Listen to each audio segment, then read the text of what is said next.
The process of exporting from Southern African countries to South Africa begins long before the physical movement of goods. The first thing you need to do is to assess how ready you are to export.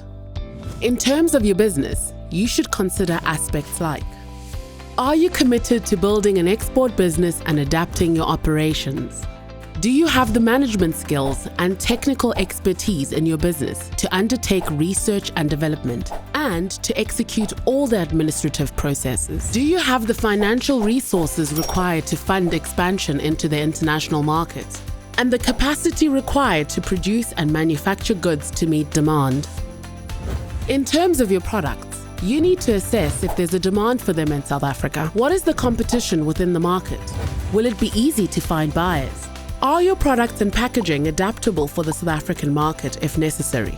A lot of research was done before venturing into South Africa. In every single business you have competitors. We did research and found that there is a space for our products in South Africa.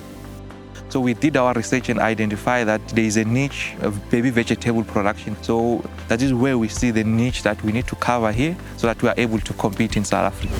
Remember that you don't need to tick all the boxes to start exporting. Begin the process by registering as an exporter with the relevant local authorities, such as the Chamber of Commerce or Department of Trade. Some products require registrations with other government departments, like the Ministry of Agriculture. And you will need a certificate of origin to benefit from the exemption of customs duties within the Southern African Development Community.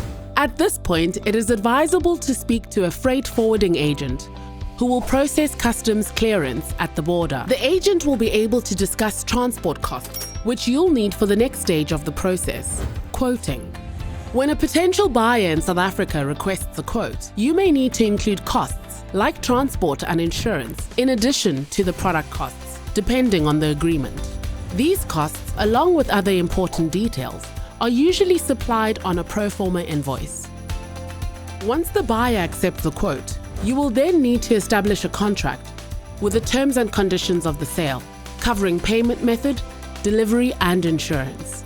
To learn about this in more detail, watch our video titled Contracts and Payments.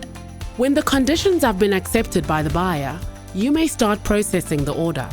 This includes packaging your products and getting them ready for transport, as well as working with your freight forwarder to arrange transport and customs clearance. As much as this stage is about physically shipping products, a priority should be completing the relevant documents correctly and comprehensively. These documents, which include invoices, packing lists, transportation documents, and certificates of origin, are discussed in more detail in the CrossBorder Trade Toolkit, which also covers other aspects of exporting to South Africa.